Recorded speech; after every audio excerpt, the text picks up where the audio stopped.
हरी जय जय, हरी जय जय जय विठोबा रखुमाई. हरी जय जय, हरी जय जय जय.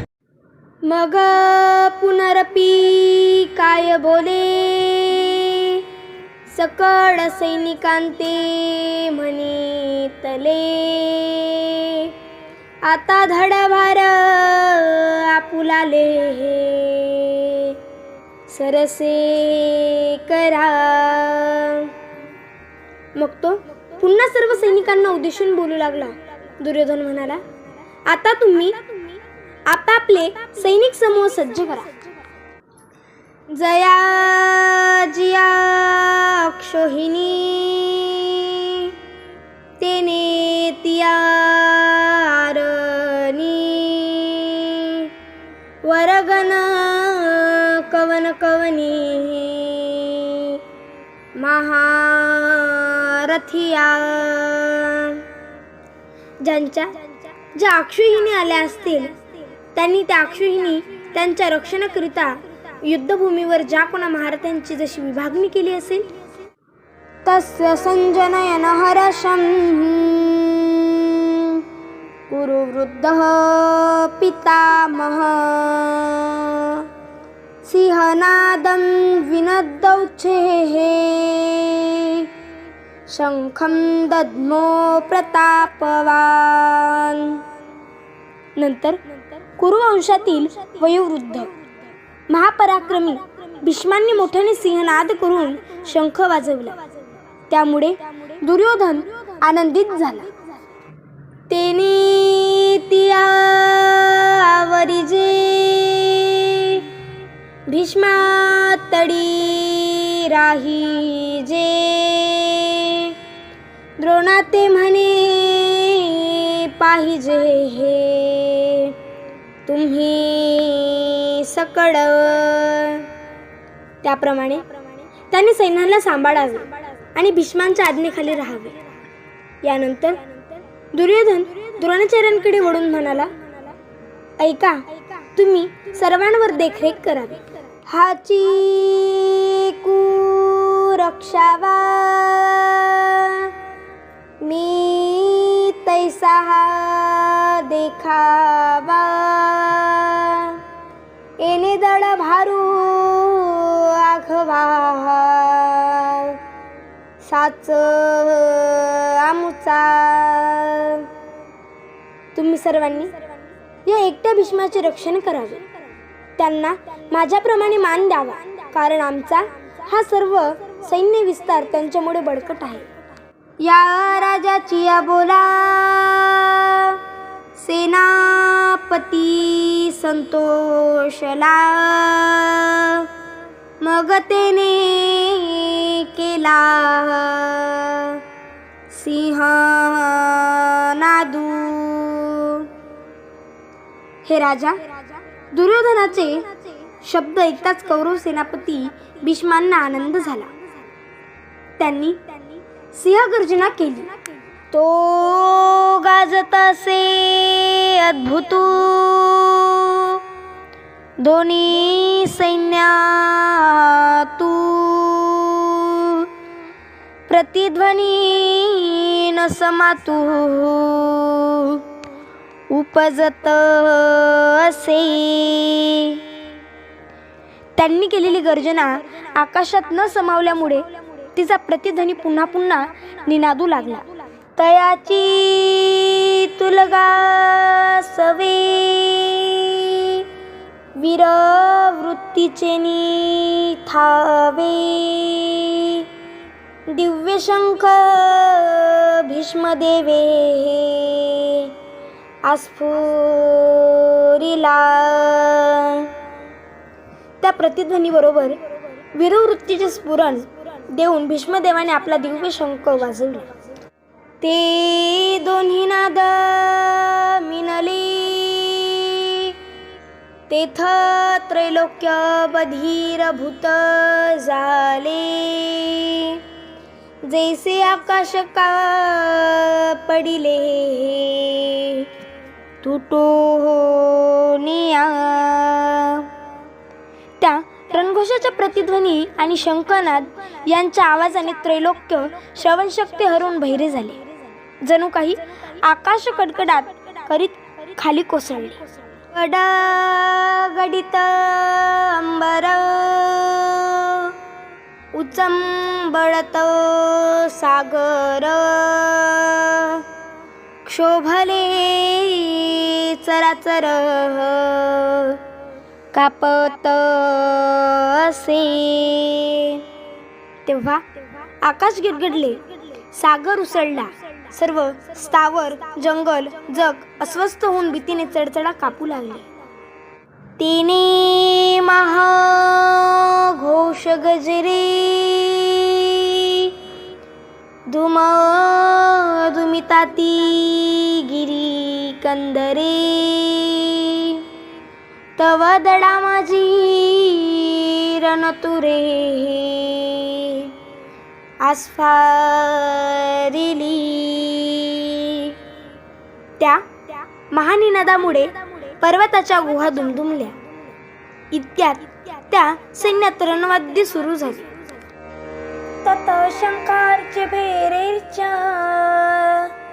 पनवानक गोमुखः सहसैवाभ्यहन्यन्त शब्दोस्तु मूलभवतः. त्यानंतर शंख, ढोल, बिगुल, तुताऱ्या, नगाऱ्या आणि रणशिंगे एकदम वाजू लागली आणि त्यांचा एकत्रित आवाज अत्यंत भयंकर होता. उदंड संघ वाजते भयानके खाते महाप्रण योजते धाकडासी. कर्कश आणि भयंकर अशी बहुत प्रकारची वाजंत्री एकाच वेळी वाजू लागल्याने मोठ्या मोठ्याने बलवानाने प्रलय काळ आला असे वाटू लागले. भेरी निशाणा मांदडा शंका काळा बोंगड आणि भयासुरा रणकोहाड सुभटांचे. नौबती, डंके, ढोल, शंख, मोठे झांजा व कर्णशूर योद्ध्याच्या आवेशपूर्ण रणगर्जना गाजू लागल्या. आवेशे भुजात राहाटिती विसनैले हाका देती जेत महामद भद्र जाती आवरती ना. कित्येक योद्धे आवेशाने दंड ठोकू लागले. कोणी वेशाने दुसऱ्याला योद्धाने आव्हान देऊ लागले. रणांगणावरील मस्तीला आलेले जातिवंत हत्ती आवरेनासे झाले. तेथ भेंडाची कवण मातू काच याकेर फिट तू जेने दचकला कृतांतू अंगने घे. अशा स्थितीत भीष्मांची गोष्टच नको. कच्चे उसने धैर्य आणलेले पाचोड्यासारखे उडाले. प्रत्यक्ष यमराज त्या रणकल्लोळाने मनात धास्तावला. तो पुढे येईना. एका उभयाची प्राण गेले सांगाचे दात बैसले बिरुदाचे दात तुले हिवताती. कित्येक जण उभ्या उभ्याच गतप्राण झाले. धैर्यवानाची दातखीड बसली. शौर्यवीर्याचे ब्रीद बांधलेले असे थोर नामकीत थरथर कापू लागले. ऐसाद्भुत तुरंब बाळू ऐकोणी ब्रह्मा व्याकुळू देव म्हणती प्रलय काढू ओढला जी. अशा प्रकारे भयंकर वाद्यध्वनी ऐकून ब्रह्मदेव व्याकुळ झाला. देव म्हणाले, सृष्टीचा सर्व विनाश जवळ आला आहे. ऐसी स्वर्गी मातू देखो नीतो अंका तू तव पांडव दळा तू वरतले काई. तो भेसूर रणघोष ऐकून स्वर्गात अशा प्रकारे चर्चा होत असताना पांडवांच्या सैन्यात काय घडले? हो का निज सार विजयाचे किती भांडार महातेजाचे जेथ गरुडाची जावडीचे कांतले चारी. तो रथ विजयाचा गाभा महातेजाची रास होती. त्याला गरुडाच्या बरोबरीचे 4 घोडे जुंपले होते. ततः श्वेतेर हहेर्युक्ते महती संध्यने स्थितो माधवः पांडवश्चैव दिव्ये शंखो तदस्मतो. दुसऱ्या बाजूला शुभ्र घोड्यांनी ओढणाऱ्या महान रथामध्ये बसलेल्या भगवान श्रीकृष्ण आणि अर्जुन यांनी आपापले दिव्य शंख वाजविले. की पाकाचा मेरू जैसा राहावरू मिरवतसे तैसा तेजे कोंदाटिलिया दिशा जयाचिनी. ज्याच्या तेजाने दाही दिशा भरून गेल्या अशा तो रथ जणू पंख असलेला मेरू पर्वतच भासत होता. जेताश्ववाहकू आपण वैकुंठीचा राणा जान तया रथाचे गुण काय वर्णो. ज्या रथावर प्रत्यक्ष वैकुंठीचा राणा नारायण सारथी झाला होता त्या रथाचे गुणवर्णन मी कसे करू? ध्वजस्तंभावरी वानरू तो मूर्तिमंत शंकरू सारथी शारंगधरू अर्जुनीसी. रथावरील निशाणावर जो वानर मारुती होता तो प्रत्यक्ष भगवान शंकर होते आणि अर्जुनाच्या जवळ बसलेले शारंगधर श्री कृष्णच अश्ववाहक होते.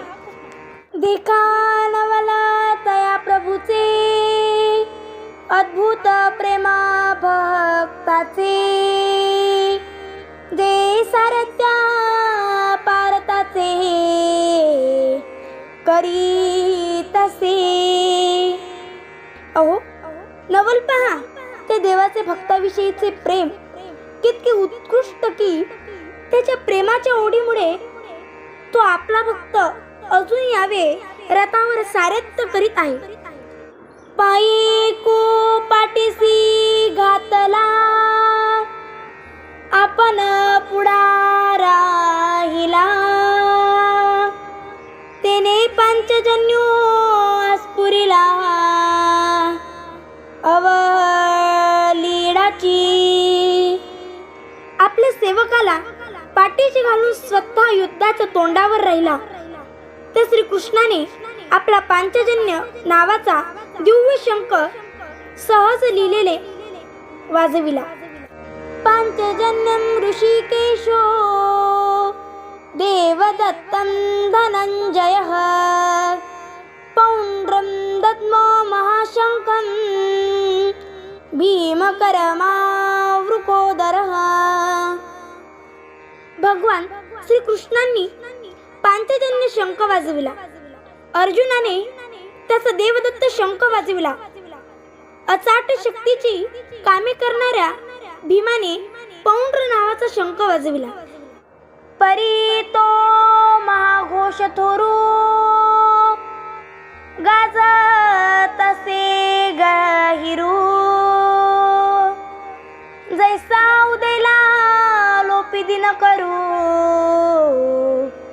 नक्षत्राती. भगवंतांनी सहजतेने केलेला शंखाचा तो महाध्वनी फार गंभीरतेने घुमला. ज्याप्रमाणे सूर्य उगवल्यावर नक्षत्रे चिनतेच होतात, तेसे तुरंब बाळू भवते कौरव दडी गाजत होते.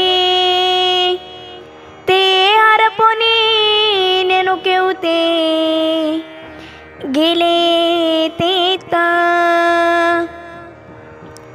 तसेच कौरव सेनेमध्ये वाद्य गजर गरजत होता. तो सर्व लुप्त होऊन कोठे गेला कळलेच नाही.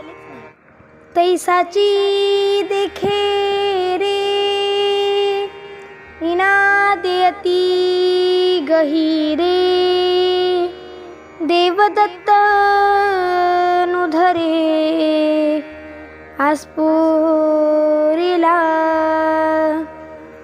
हे याप्रमाणे धनुर्धारी अर्जुनाने अत्यंत खोल अद्भुत आवाजात देवदत्त नावाचा शंख वाजवला. ते दोन्ही शब्दाचा टा मिनाले एका वाटा, तेथे ब्रह्मा कटा शतकुट हो पाहत असे. हे दोन्ही भयंकर शंखनाद एकत्र झाले तेव्हा ब्रह्मांडाचे शेकडो तुकडे होतात की काय असे वाटले. तवा भीमसेनो विसनला, जैसा महाकाळू खवळला, तेने पौंड्रा स्फुरिला महाशंखो. इतक्यात कृतांत शुद्ध व्हावा त्याप्रमाणे भीमसेनाने आवेशयुक्त होऊन पौंड्र नावाचा आपला शंख वाजविला. अनंत विजयं राजा कुंती पुत्रो युधिष्ठिरः, नकुलः सहदेवश्च सुघोषमणिपुष्पकौ. कुंतीपुत्र राजा युधिष्ठिराने आपला अनंत विजय नावाचा शंख वाजविला. त्यानंतर नकुल आणि सहदेव यांनी अनुक्रमे सुघोष आणि मणिपुष्पक नावाचे शंख वाजविले. तो महाप्रलय जलधरू जैसा घडघडीला गहिरू, एवानंत विजय युधिष्ठिरू आस्फुरित असे. तो शंखनाद महाप्रलय काडीच्या मेघाप्रमाणे गडगडला. तेवढ्यात युधिष्ठिराने अनंत विजय शंख फुकला. नकुडे सुघोषू सा देवे मनी पुष्पकू, जेने नादे अंतकू, गजबजला ठाके. नकुलाने सुघोष सहदेवाने मणिपुष्पक शंख दुमविला. त्या ध्वनीने यमराज घाबरून गेले. काशच्या परमेश्वासः शिखंडीच्या महारथ, दृष्टधुन्यो विराटस्य सात्यकीच पराजितः. हे राजा, महाधनुर्धारी काशीनरेश, महान योद्धा शिखंडी, दृष्टधुन्य, विराट, अपराजित सात्यकी त्यांनी आपले शंख वाजविले. द्रुपदो द्रौपदेयाच सर्वशः पृथ्वीपते सौभद्रश्च महाबाहो शंखान् दद्मो पृथक् पृथक्. द्रुपद द्रौपदीचे पुत्र आणि सुभद्रेचा पुत्र महाबाहू व इतरांनी आपापली शंख वाजवली. तेथ भूपती होते अनेक द्रुपद द्रौपदी आदिक. हा काशीपती देख महाबाहू.